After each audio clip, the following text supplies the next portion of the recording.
Contohnya seperti ini kan perlu dana abadi pesantren itu dikelola oleh orang-orang yang paham tradisi di pesantren. Iya, harusnya.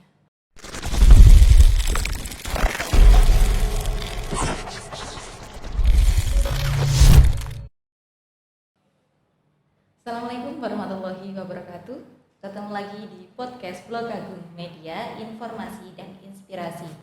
Bersama saya Zulaika dan seorang narasumber yang sangat spesial, yaitu Gus Zainul Mun'im SHI MA.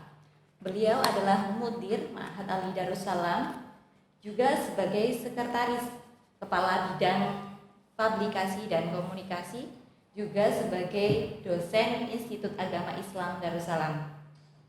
Sebelumnya, setiap hari kita akan terus mendatangkan orang-orang yang memang ahli di bidangnya, sehingga mereka dapat memberikan wawasan tentang apa yang mereka ketahui. Baik, mari kita sapa narasumber kali ini. Assalamualaikum Gus. Waalaikumsalam warahmatullahi wabarakatuh. Bagaimana kabarnya?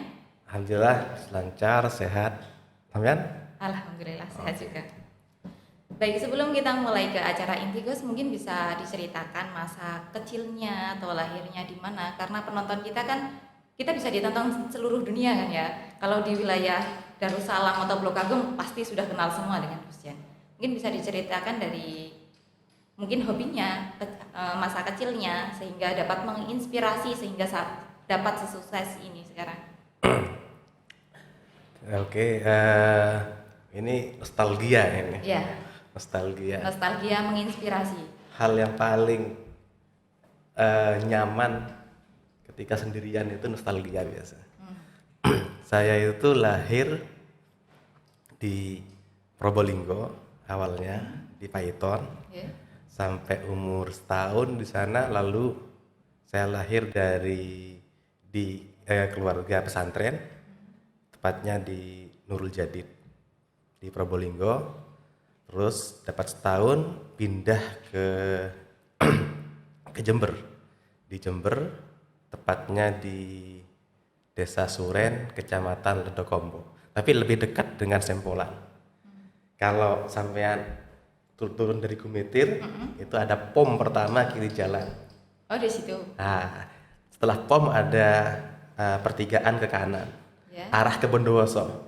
Sekitar sekilo di sana ada pondok. Di situ saya mulai umur setahun sampai lulus SD menetap. Setelah itu lulus SD kemudian mondok di pesantren Sidogiri. Jadi pondoknya salaf. Ya. Salaf. Jadi saya memang cuma bisa merasakan sekolah formal itu cuma SD. Setelah itu nggak pernah lagi. Saya apa ya? MI. Oh, SMP saya sekolah formal. Oh, SMA enggak ya? SMA ya formal ya di Darussalam saya Oh, SMA-nya. saya enggak, saya cuma SD. Setelah itu mondok, jadi ijazah SMP sama SMA-nya itu paket C. Nah, paket C seperti itu. Dari tahun 2000 sampai 2008 saya mondok Sidogiri. Setelah itu lulus, kemudian sempat melanjutkan kursus bahasa Inggris selama setahun di Pari, di kampung Inggris. Setelah itu lanjut 2009 mulai kuliah S1 di Jogja dan S2 di UIN Jakarta. Itu profil singkat dari saya. Jadi mungkin kita bisa masuk ke langsung pembahasan kita ya kali Oke, ini. oke. Jadi belakangan ini kan ada kontroversi tentang undang-undang pesantren. Ada yang menolak tentang keberadaan undang-undang tersebut. Sebenarnya apa sih undang-undang pesantren itu? Sebelumnya saya mau disclaimer dulu. Oke, monggo. Saya berbicara tentang undang-undang pesantren itu bukan sebagai pelakunya, karena saya bukan dewan. Saya hanya sebagai orang yang punya kepentingan dengan undang-undang pesantren. Saya selaku mudir Ma'had Ali otomatis kaitannya dengan undang-undang pesantren. Apa itu undang-undang pesantren? Makhluk apa ya nih kok bikin kontroversi lah di Indonesia ini? Undang-undang pesantren itu merupakan rekognisi atau afirmasi atau apa ya, pengakuan negara terhadap eksistensi pesantren. Sebenarnya eksistensi pesantren ini diakui sudah jauh sebelum undang-undang ini ada. Kalau kita baca sejarah mungkin pesantren itu kan Mbak, menjadi institusi paling lama yang ada di Indonesia. Paling lama. Kalau data yang ditulis oleh siapa itu? Salah satu peneliti, Clifford Geertz kalau nggak salah. Itu pesantren tertua itu ya Sunan Ampel itu di Surabaya, tahun 1600-an kalau nggak salah. Jadi sebagai institusi pendidikan, pesantren paling tua memang. Dan itu ciri khas Indonesia, Mbak. Iya, Kenapa? Karena di Timur Tengah jarang ada pesantren. malah. Nggak ada. Pesantren itu memang merupakan pendidikan khas Nusantara. Nusantara itu kalau dulu kan mencakup Indonesia, yang Melayu lah, Iya. Malaysia. Kalau jenengan sampai nanti umroh seumpama Amin, amin, amin ya Allah, amin. atau haji, amin. Amin ya Haji, Allah, amin. setelah sholat maghrib di Masjid Nabawi atau Masjidil Haram, itu setelah sholat maghrib atau sholat isya banyak masyarakat dan kiainya, syekhnya itu mengadakan pengajian di berbagai pojokan masjid. Nah, sistem mereka pendidikan Islam seperti itu. Belajar, datang ke masjid, halakoh lah pertemuan. Jarang ada pesantren. Meskipun ada, walaupun ada, itu pasti kebanyakan santrinya berasal dari Nusantara. Ingatan malah. Di Yaman contohnya. Di wilayah sana sendiri nggak ada maksudnya. Ada tapi jarang. Kayak di Yaman, pondoknya Habib Umar, Habib siapa Salim itu mayoritas dari Nusantara, dari Asia lah, Nusantara, dari Thailand, Malaysia, Indonesia. Karena memang tradisi mondok menetap untuk mencari ilmu bertahun-tahun itu memang sudah menjadi tradisi yang ada di Indonesia. Nah, sebagai institusi pendidikan paling tua, agama paling tua, maka pesantren itu punya akar sejarah dan budaya yang melekat di masyarakat daripada pendidikan lainnya, PT, sekolah formal, dan lain sebagainya. Nah, karena paling melekat otomatis butuh adanya rekognisi. Memang awalnya sudah ada tahun 2003. Kalau kita baca Undang-Undang Sisdiknas, Sistem Pendidikan Nasional tahun 2003, nomor 20 kalau nggak salah, di sana itu mencantumkan salah satu pendidikan di Indonesia yang diakui adalah pendidikan pesantren. Tapi itu belum sepenuhnya diakui. Masih dimasukkan dalam bagian pendidikan agama Islam non formal. Nah, masalahnya di sini. Titik dasarnya di sini, non formal. Akhirnya apa? Akhirnya banyak lulusan pesantren yang tidak bisa diakui, tidak bisa kerja. Kalau kita pakai bahasa yang kasar ya, tidak bisa kerja.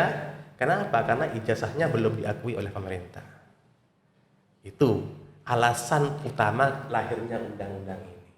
Nah, kemudian pada tahun 2019 pemerintah dengan DPR memutuskan mensahkan adanya undang-undang pesantren yang salah satu isinya mengafirmasi, mengakui, menyetarakan lulusan pesantren sama persis dengan lulusan pendidikan lainnya.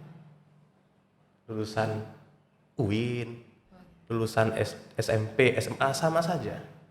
Kalau kita lihat di pesantren kan ada, pasti pesantren punya pendidikan diniyah kan? Ada yang ula, wusta, ulia. Nah, dulu pada sebelum lahirnya undang-undang pesantren, mereka ini belum punya legal standing, belum punya dasar hukum, jadi belum diakui.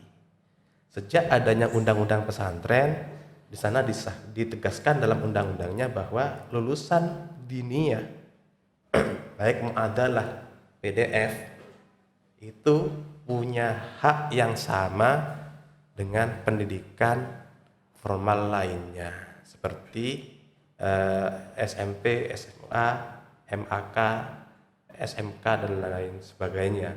Baik hak untuk meneruskan ke pendidikan yang lebih tinggi atau kepada lapangan kerja itu. Jadi terkait dengan undang-undang pesantren, Pak, ini sebenarnya diperuntukkan untuk jenis pesantren seperti apa? Kan ada pesantren salaf, kayak ada pesantren modern atau semi salaf. Ini diperuntukkan untuk siapa undang-undangnya? Undang-undang pesantren ini secara garis besar memang diperuntukkan bagi semua pesantren.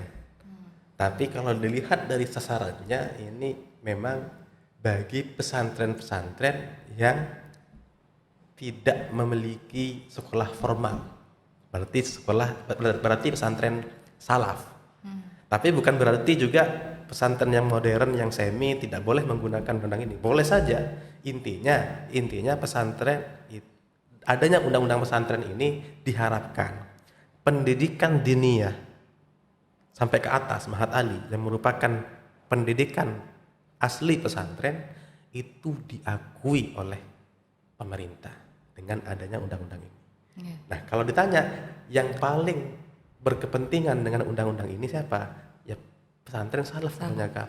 Kenapa? Karena salaf itu kan murni kan, pendidikannya diniyah, gak ada formal seperti kita SMK, SMA gak ada. Murni setiap hari 24 jam yang dipegang kitab terus kan seperti itu. Ya. Nah, undang-undang ini semakin menemui urgensitasnya di pendidikan pesantren salaf. Kenapa? Mereka akhirnya punya eksistensi untuk diakui oleh pemerintah. Dari muadalah, dari ula, usto sampai kuliah. Kalau saya dulu sebelum adanya undang-undang ini kan mondok di Salaf, di Sedogiri. Ya. Nah, karena ijazahnya belum diakui, otomatis saya harus kejar paket C saat itu untuk SMP dan SMA.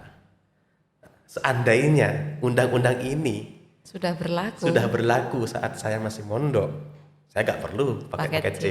Nah, seperti itu. Ya. Kalau di Blok Agung kan kita sudah punya pendidikan formal, tapi nggak ada salahnya untuk juga diniyahnya diakui oleh pemerintah. Secara kuantitas semakin banyak lembaga akan semakin bagus mungkin.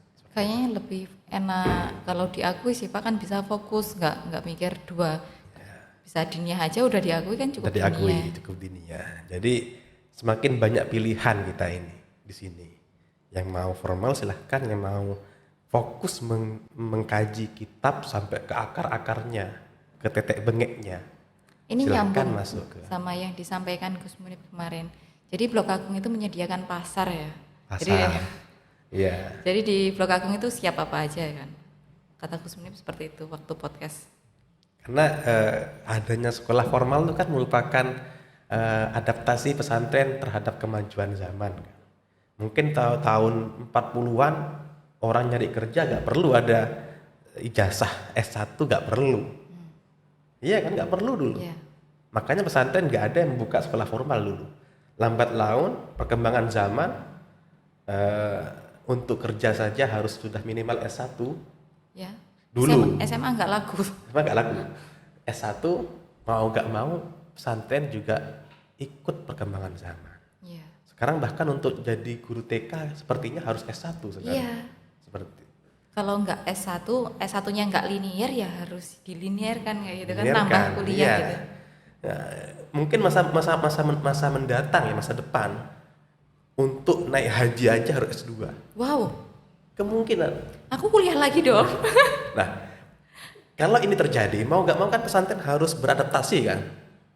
Iya. Membuka S2 bahkan S3. Dan kalau ada S4 ya S4 seperti itu. Kalau ada. Kenapa? Karena pendidikannya itu bukan pendidikan, perkembangan budaya itu tanpa arah kita ya. Terus ke atas maju. Mau nggak mau pesantren harus mengikuti. Memang ada sebagian pesantren yang salaf yang tidak mengikuti perkembangan zaman dalam hal keilmuan maksudnya. Seperti Sedogiri itu kan masih fokus bertahan di salafnya. Tapi kan enak sekarang Pak karena udah diakui. Udah diakui. Nah, semakin diakui juga membuat pesantren salaf akan semakin maju. Iya. Gitu. Mungkin itu jawabannya. Jadi menurut jenengan tujuan dari undang-undang pesantren sendiri itu apa? Begini, kalau bagi saya undang-undang pesantren itu memiliki tujuan yang banyak ya. Tapi yang paling utama itu dan paling mendasar adalah mengafirmasi dan merekognisi pesantren. Bahwa negara mengakui bahwa pesantren itu sebagai salah satu pendidikan formal yang ada di Indonesia. Oleh karena itu, lulusannya berhak setara dengan lulusan SMK, SMP, bahkan perguruan tinggi. Gitu loh. Kalau kita bicara berarti kalau dalam konteks konteks undang-undang pesantren, pendidikan pesantren itu ada 4 jenjang. Pertama, ULA setara dengan SD. Ya. Yang kedua, WUSTO setara dengan SMP menengah, dan terakhir adalah ULIA setara dengan SMA. Dan untuk pendidikan tingginya itu Ma'had Ali. Ma'had itu pesantren, Ali itu tinggi, berarti pesantren tinggi. Nah, Kalau gitu. seandainya dari lulusan kayak saya, lulusan SMK, itu ke Ma'had Ali bisa nggak? Selama memenuhi syarat, bisa-bisa aja. Karena memang Ma'had Ali itu kan pendidikan tinggi yang berbasis kitab kuning. Jadi syarat utama dan nggak bisa ditawar adalah kemampuan para calon mahasantri, kita menyebutnya mahasantri, dalam memahami dan mengkontekstualisasikan kitab. Itu dasar utamanya. Jadi bisa aja lulusan Ma'had Ali mau melanjutkan S2 di UIN, bisa-bisa aja. Sejak lahirnya undang-undang pesantren ini. Dan peraturan turunannya, nanti peraturan turunannya itu banyak. Ada peraturan Menteri Agama terkait Ma'had Ali, terkait Mu'adalah dan PDF. Kalau kita baca dalam undang-undangnya itu ada 3 makhluk. 3 makhluk di undang-undang pesantren ini yang mungkin masih asing di dunia para praktisi pendidikan. Pertama, Mu'adalah. Kedua, PDF. PDF itu bukan file ya. Aku paham file. PDF itu singkatan dari pendidikan diniyah formal. Oh ya. Ada pendidikan diniyah Mu'adalah tadi. Dan terakhir Ma'had Ali. Nah, bedanya apa? Kalau Ma'had Ali jelas, dia perguruan tinggi. Kalau PDF dan Mu'adalah bedanya apa? Kalau PDF itu secara kasarnya itu pendidikan formal yang didiniahkan. Pendidikan formal yang didiniahkan. Ya, jadi sekolahnya pakai celana, tapi muatan materi sekolahnya itu diniyah dan materinya ditentukan oleh Kemenak. Oh, Seperti itu. gitu. Kurikulumnya. Nah, itu PDF. Kalau Mu'adalah itu diniyah, berangkat dari diniyah lalu diformalkan. Nah, jadi sekolahnya pakai sarung, materinya diserahkan kepada lembaga masing-masing, tapi ijazahnya setara dengan PDF, setara dengan SMP, SMK. Itu. Nah, itulah yang menjadi dasar tujuan utama dari undang-undang pesantren. Merekognisi pendidikan khas pesantren agar setara dengan pendidikan lainnya. Terus dengan adanya undang-undang pesantren itu nanti akan mengatur sistem pendidikan di pesantren apa enggak, Pak? Maksudnya kan pesantren kan sudah ada sistemnya sendiri kan, Ada. cara mengajarnya seperti ini. Dan setelah ada undang-undang pesantren itu, apakah nanti manut aturan undang-undang itu ada aturannya sendiri? Kalau pesantren harus gini kayak gitu apa enggak? Ini ada keterkaitannya dengan pertanyaan Mbak pertama tadi, terkait dengan sebagian dari masyarakat merasa takut dengan adanya undang-undang pesantren, menolak lain sebagainya. Yang menolak itu mungkin karena memahami bahwa undang-undang pesantren ini akan ikut campur mengintervensi kurikulum pesantren yang selama ini dikenal mandiri. Pesantren itu kan mandiri kan? Kurikulumnya ya terserah gue kan gitu Iya, kan? Mau saya, mau dibuat seperti apa, metodenya seperti apa terserah saya. Kan setiap pondok pesantren kan juga beda-beda ya, Pak. Punya Ya? ciri khas masing-masing. Nah, dalam undang-undang pesantren, dalam pasal berapa saya lupa, itu dijelaskan, ditegaskan bahwa pesantren tetap memiliki hak dalam menentukan kurikulumnya masing-masing. Oh, kan. Jadi masih bebas. Masih bebas. Cuma ada kalau mata kuliah atau mata pelajaran cuma ada 3 yang harus ada: Pancasila, seperti yang bahasa Indonesia, terus satunya lagi kewarganegaraan. Kalau nggak salah 3 itu harus masuk. Selain itu ya terserah masing-masing dari pesantren. Karena apa? Karena memang nggak bisa pesantren itu untuk disamaratakan, nggak bisa. Karena memang beda-beda ya. Beda, punya ciri khas masing-masing, punya hasanah masing-masing. Nah, yang diinginkan dengan adanya undang-undang pesantren, hasanah itu tetap ada, tapi juga tetap bisa diakui oleh pemerintah. Nah, itu. Nah, untuk bisa diakui itu pemerintah memberikan standar nggak? Bisa diakui, oh ini pesantren. Ada apa 5 ya, lupa saya. Apa ada 5 elemen dasar pesantren itu dianggap pesantren? Nah, Oh, ada syaratnya ya. ada di dalam undang-undang pesantren. Kan soalnya ada kasus yang itu kapan ini ada 12 yang disebut santri padahal katanya bukan pondokan yang itu loh Oh, itu kan ya. iya, iya. Katanya bukan pondokan tapi disebut pondok, disebut santri juga korbannya. Begini, Mbak. Kita harus memahami definisi pondok secara de jure, secara normatif, dengan pondok secara de facto atau faktanya yang hidup di masyarakat. Kalau menurut masyarakat, pesantren itu ya yang penting ada pengajian, mungkin bisa dikatakan pesantren. Tapi kalau secara normatif di undang-undang, pesantren itu yang memenuhi beberapa elemen dasar. Ada masjid atau musolanya, ada santri yang mukim, ada kiainya, ada pengajian kitab kuningnya dan pondoknya. 5 itu. Nah, kalau 5-5-nya terpenuhi, maka secara normatif dia bisa disebut pesantren. Baru diakui oleh pemerintah sebagai Baru pesantren. diakui dan bisa mengajukan akta pendirian pesantren. Seperti itu. Nah, kalau ada yang belum terpenuhi, ada santrinya, ada asramanya, ada pengajiannya, tapi santri kiainya gak ada. Seumpama. Itu kan kiainya katanya manggil loh, Pak. Yang kasus itu. Nah, paling gampang contohnya asrama tadi atau boarding school ya. Nah, boarding school. Kita lihat banyak sekarang kampus-kampus yang sudah memiliki boarding school. Banyak.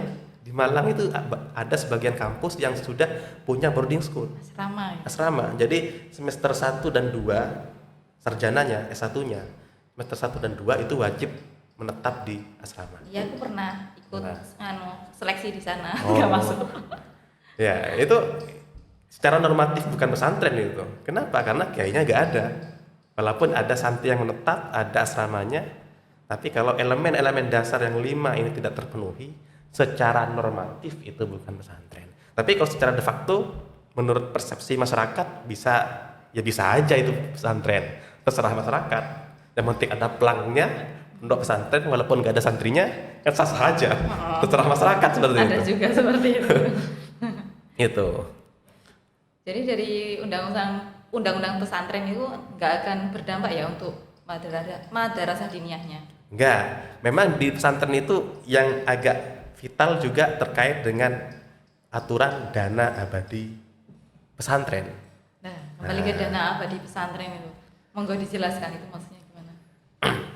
Kalau kita flashback berapa tahun ke belakang itu pada pemerintahan SBY itu menetapkan adanya dana abadi pendidikan. Ya.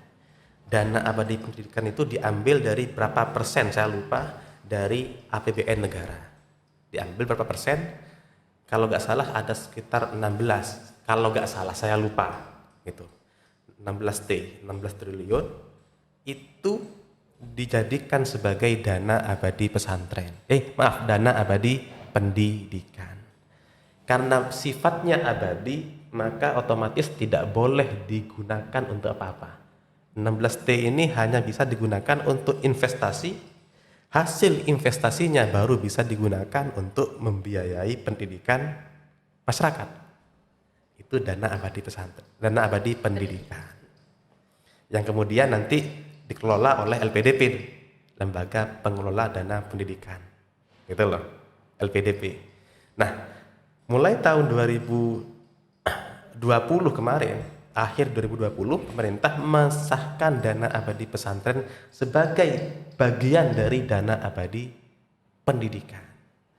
Jadi dana abadi pendidikan sebagian itu ada dana abadi pesantren.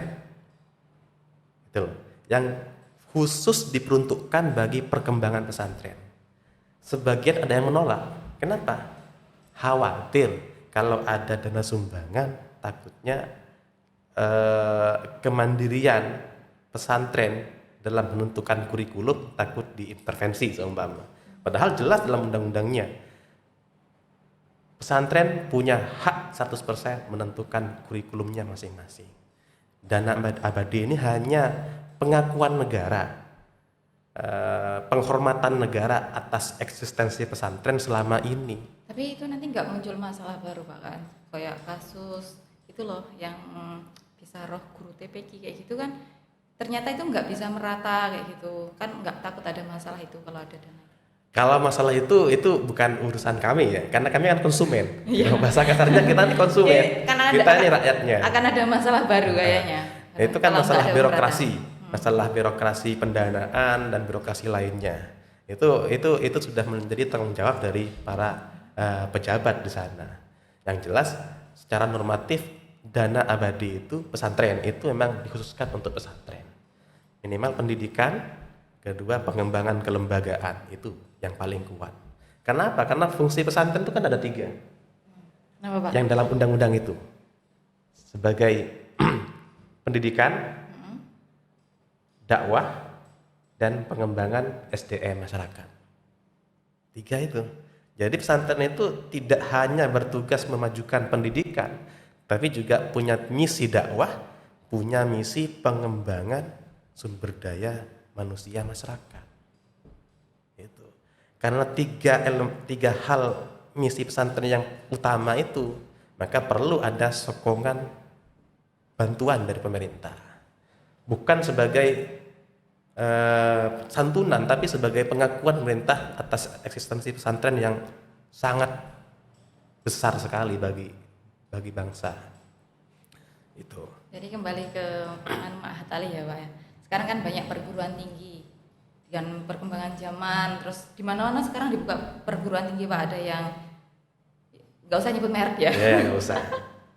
Ya, bagaimana strategi Mahat Ali biar mahasiswa juga tambah banyak, terus ada apa sih di Mahat Ali sendiri gitu Pak?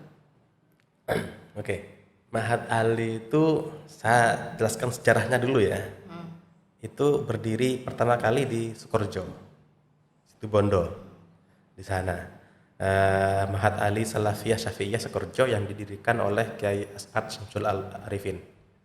Itu beliau mendirikan Mahat Ali melihat semakin langkanya lulusan-lulusan pesantren yang menguasai kitab kuning. Atau bukan kitab kuning kalau sekarang, kitab lah berbahasa Arab. Karena sekarang nggak semuanya kuning warnanya, ada yang putih. Gitu. Karena kurangnya penguasaan hasanah keislaman lulusan pesantren.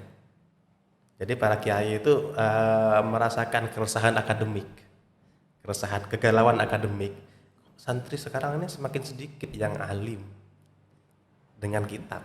Gitu. Akhirnya dari sini para kiai rapat, kiai sepuh Jawa Timur rapat dan memutuskan untuk mendirikan Mahat Ali. Ditempatkan di Sukorejo saat itu. Tahun 88 atau 89 saya lupa. Salah satu yang mengajar di sana salah satunya Allah yarham Mbah Yai Syafaat. Mbah Yai Syafaat di akhir-akhir beliau wafat tahun 91 apa ya? Apa 90 saya lupa. Nah, di akhir-akhir itu beliau mengajar di Situbondo tiap minggu, mengajar ihya dan kiai-kiai lainnya yang mengajar. Nah, itu awalnya. Tapi sejak tahun 2016 itu pemerintah sudah mengakui. Walaupun belum dalam bentuk undang-undang, masih dalam bentuk keputusan Menteri Agama. Oh, sebelum 2016 itu. Belum diakui, belum. Jadi ijazah Mahat Ali itu masih belum diakui sejak mulai tahun 2016 ke belakang belum. Sejak 2016 pemerintah melalui Kementerian Agama itu buat KMA, keputusan Menteri Agama yang merekognisi lulusan pesantren. Nah, sejak saat itu diakui. Dan pesantren Mahat Ali itu satu Mahat Ali hanya boleh mendirikan satu jurusan. Mahat Apa Ali itu Pak jurusannya? tergantung pesantrennya mengajukan apa, tapi cuma satu, gak boleh lebih. Kayak kita di sini di Blok Agung ini kita punya Mahat Ali jurusan tasawuf. Sekali tasawuf selamanya tasawuf, gak bisa mendua, gak bisa. Yang di Sukorejo fikih ya selamanya fikih. Biar apa? Biar punya distingsi masing-masing, gitu, gak bisa berubah. Dan selanjutnya apa harapan atau kriteria mahasantrinya? Karena memang materi muatan kuliahnya itu memang muatan materinya banyak, bukan banyak, 100% memang kitab. Bahasa Arab gundul bahasanya. Bahasa Arab gundul. Memang diperlukan calon mahasantri yang sudah menguasai kitab ini. Nah, jadi memang pangsa pasarnya tidak seluas IAI. Gitu. Jadi memang harus murni bisa baca kitab, itu intinya. Boleh masuk Mahat Ali. Kalau belum bisa ya belum bisa diterima di Mahat Ali. Itu. Jadi dengan ditetapkannya undang-undang pesantren, bagaimana cara kita mengawalnya, Pak? Mengawali maksudnya? Mengawalnya. Mengawal. Pertama yang perlu dikawal adalah bagi saya sebagai konsumen atau orang yang punya kepentingan dengan undang-undang pesantren, dana abadi perlu dikawal. Dana abadi pesantren perlu dikawal agar apa? Agar keperuntukannya jelas bagi kemaslahatan pesantren itu sendiri. Tepat sasaran. Kenapa? Karena gini, dana abadi pesantren itu sebagian dari dana abadi pendidikan. Otomatis nanti dana abadi pesantren yang saya pahami isunya, yang saya dapat dari teman-teman, isunya nanti dana abadi pesantren ini akan dikelola juga oleh LPDP, Lembaga Pengelola Dana Abadi Pendidikan, gitu loh. Nah, orang yang mengelola dana abadi pesantren harus orang yang memang paham betul dengan tradisi akademik di pesantren. Contohnya, saya kasih contoh ini. Angel, sulit. Salah satunya kan nanti bentuknya mungkin dana abadi pesantren beasiswa kan? Ya. Paling gampang beasiswa lah, itu bentuknya. Kebanyakan syarat beasiswa sekarang harus punya TOEFL, iya kan? TOEFL. Kalau orang nggak paham dengan dunia pesantren itu apalagi pesantren salaf, itu sangat kecil, sangat minim yang menguasai bahasa Inggris. Iya, tapi di Darussalam bagus ya bahasa Inggrisnya. Ada. Kenapa? Karena memang bahasa akademiknya mereka pesantren salaf itu bahasa Arab, dan itu bahasa paling dasar yang harus dikuasai, bukan bahasa Inggris. Kenapa? Karena untuk mempelajari di dunia kita ada ilmu tauhid, kitab fikih, mau gak mau harus menguasai bahasa Arab, bukan bahasa Inggris. Jadi kalau diibaratkan dalam tradisi akademik pesantren, bahasa paling utama adalah bahasa Arab, sedangkan bahasa Inggris adalah bahasa pengantar, bahasa nomor 2, secondary language, bahasa nomor 2 lah intinya. Bahasa pertama yang harus dikuasai adalah bahasa Arab.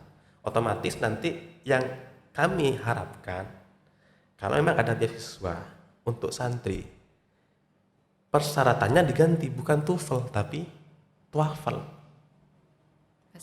Bahasa Arab. Kenapa? Karena sekarang contohnya ada santri mau S2 jurusan fikih, syaratnya harus bahasa Inggris. Padahal yang dipelajari adalah fikih, bahasa Arab. Gak nyambung ya? Gak nyambung, gitu loh. Bukan berarti bahasa Inggris gak penting, sangat penting. Tapi bahasa yang paling mendasar yang perlu dikuasai dalam Islamic Studies, pengkajian Islam, adalah bahasa Arab. Kenapa? Karena sumber ajarannya itu bahasa Arab. Mau gak mau bahasa Arab. Nah, contohnya seperti ini kan perlu dana abadi pesantren itu dikelola oleh orang-orang yang paham tradisi di pesantren. Iya, harusnya. Contoh lain dalam undang-undang pesantren juga ya, tak tambah sedikit. Monggo. Masalah akreditasi. Iya. Nah, itu juga diatur dalam undang-undang pesantren. Kalau yang mengakreditasi pesantren adalah Ban PT, gak cocok. Selama ini Pak, selama ini belum, kan memang baru diakui. Oh gitu. Iya, baru diakui. Tak jelaskan dulu. Kalau Ban PT yang mengakreditasi pesantren, diniyah lah intinya, ulia, wusto, gak cocok. Kenapa? Karena tradisinya beda. Makanya yang perlu dibuat adalah lembaga akreditasi mandiri, LAM. Nah, LAM seperti apa ya? LAM itu kayaknya yang ada di teknik kayaknya di Stikers itu ada lamnya sendiri. Kalau nggak salah katanya ada seperti itu. Yang murni mengkaji atau menilai kualitas pesantren. Kenapa? Pesantren nggak bisa dinilai dari segi fisiknya, bangunannya, kelengkapannya, infrastrukturnya nggak bisa, nggak cocok. Makanya tidak bisa diakreditasi oleh Ban PT. Oleh karena itu Undang-Undang Pesantren mengamanatkan adanya dibentuknya Dewan Masyayikh, Dewan Majelis Masyayikh, DMM, Dewan Majelis Masyayikh. Dan kayaknya baru setengah bulan yang kemarin baru ditetapkan sama Menteri Agama, Gus Menteri. Gus Menteri. Ya. Ada 9 orang kiai yang diangkat menjadi Dewan Masyayikh pesantren. Tugasnya apa? Menjaga mutu pendidikan pesantren. Salah satunya adalah akreditasi. Mengakreditasi Mahat Ali, mengakreditasi diniyah baik ulia, wusto dan bawahnya ula. Itu. Nanti masalah bagaimana standar akreditasinya itu nanti yang menentukan kiai-kiai. Karena kiai otomatis paling paham dengan tradisi akademik yang ada di pesantren. Seperti itu. Baik Pak, sangat bahasanya daging. Isinya konten kita daging sekarang. Bukan bungkus ya. Bukan bungkus. Jadi mungkin untuk terakhir closing statement berkaitan dengan undang-undang pesantren Pak. Monggo.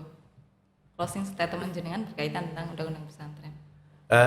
Terkait dengan undang-undang pesantren, saya sebagai salah satu orang yang memiliki kepentingan dengan adanya undang-undang pesantren ini, mari kita kawal dan undang-undang pesantren ini agar segala kebijakan-kebijakan yang lahir berdasarkan undang-undang ini bisa tepat sasaran, baik dari segi pendidikan, pengembangan kelembagaan, atau dari sumber daya ala manusianya.